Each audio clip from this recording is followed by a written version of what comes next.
면접 질문에서요.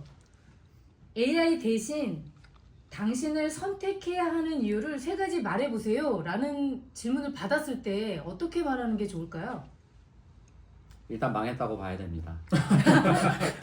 왜냐하면 그 질문이 이제 시작이 된 거거든요. 그래서 사실은 그걸 어떻게 대응해야 될까에 대한 샘플도 별로 없는 것 같고요. 그래서 이제 생각을 해봤어요. 과연 내가 그 질문을 받았을 때 나는 AI가 나를 대체할 수 없다라는 걸 어떻게 증명할 거냐. 결국 그 얘기는 AI가 할 수 없는 걸 해야 된다는 얘기인데 그 얘기는 다시 얘기해서 정리되지 않는 일을 잘할 수 있는 사람이 해야 된다고 봐요. 그러니까 정리되고 문서화될 수 있는 일이라면은 AI가 잘합니다. 거기는 방법이 없어요.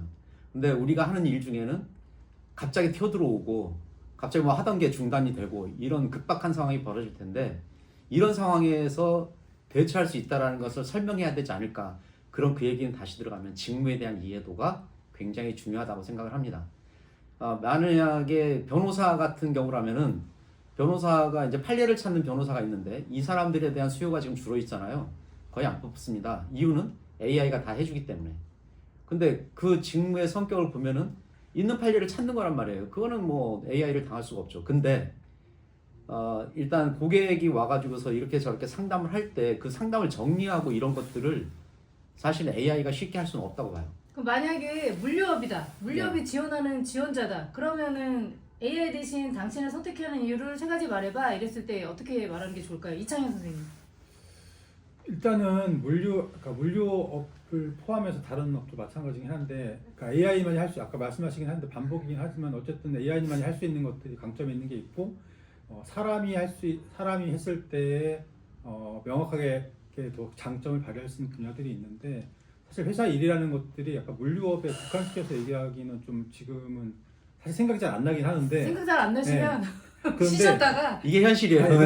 그런데 제가 다 말씀드리고 싶은 거는, 그럼에도 불구하고 그 회사의 일은 어떻게 보면 조직 간의 일들이 많거든요. 그러니까 여기서 나타나는 다양한 문제점들을 AI는 단순한 업무들, 반복되는 업무들 잘 요약하고 정리하고 번역하고 기획하고 하는 걸 할 수 있지만, 그것들을 다른 부서와 협업하고 다른 부서의 문제점을 전달하고, 특히 물류 같은 경우에는 매일매일 일어나는 일들이 전부 다 이슈거든요.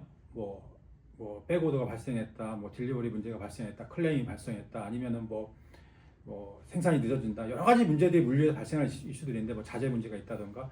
그래서 모든 문제들은 사실 협업 속에서 일어나는 거예요. 그래서 단순한 그 구간의 일들은 물류 AI의 도움을 받아서 반복, 단순, 정리 이런 것들은 가능하지만, 거기서 나는 문제들을 전체 서플라이 체인, 물류 전체 체인에 물어보고 협업하고 해결하고 또 동의를 구하고 대안을 제시하고 하는 것들은 결국 사람의 콜라보레이션 능력, 그다음 커뮤니케이션 능력, 대인관계 능력, 문제 해결 능력, 그런 것들을 어떻게 끌어왔느냐가 되게 중요하거든요. 그러니까 그걸 강조하는 거, 그게 제일 핵심이다. 그 차별점을 본인이 제시할 수 있다라는 거, 그게 핵심 포인트입니다. 조성 선생님은 그냥 세 가지로 이렇게 좀 간결하게 말씀해 주세요. 이게 두 선생님이 길게 얘기하셨으니까 제발 간결하게 세 가지로 압축해서 말씀해 주세요. 아니 이제 그 두 분 다 이제 막 본질로 좀 파고 들어가셔서 좀 약간 좀 멀리 있는 얘기를 좀 잠깐 해보면, 사실은 지금 이제 AI가 많이 어떤 취업에서 대두가 되잖아요. 뭐 그렇다 보니까 오히려 이런 얘기 있더라고요. 지금 노량진 쪽에 그 공무원 시험 준비하는 이 친구들이 좀 상대적으로 늘어나고 있다. 그럼 이게 좀 약간 다른 얘기잖아요. 사실 지금 이제 뭐 AI가 어떤 대두가 되면 뭐 공무원 시험 이런 쪽들 오히려 좀 약간 소강 상태가 돼야 되는데 오히려 더 대두가 된다. 이제 그 본질을 들여다 보니까 이게 이제 AI 그러면 앞으로 이제 내가 해야 될 일들이 어떻게 바뀔 것이고 또 이제 변화될 것이고 안정적이지 않다, 이런 느낌들이 자꾸 생기니까 오히려 이제 그 공무원을 준비하는 친구들이 늘어난다. 그러니까 이런 이제 전혀 다른 쪽으로 이제 현상이 일어나는 건데, 그러니까 이걸 놓고 보면 사실은 이제 처음에 이제 말씀하셨던 질문이 AI를 대체할 수 있느냐, 이제 이런 질문이었거든요. 근데 그 자체가 사실은 제가 볼 때 좀 잘못된 질문인 것 같고, 그리고 그 질문을 하는 그 질문자도 사실은 막연한 질문이었을 것 같아요. 그러니까 결론적으로는 사실은 뭐 아까 얘기한 것처럼 AI가 뭐 대두가 되니까 뭐 공무원 시험으로 간다, 이것도 사실 맞는 얘기는 아니거든요. 또 그 시장이 어떻게 바뀔지 모르는 거니까, 그 직무가. 잠깐만. AI가 못하는 게 뭐죠? 일단 배관공 일을 못한다고 하잖아요.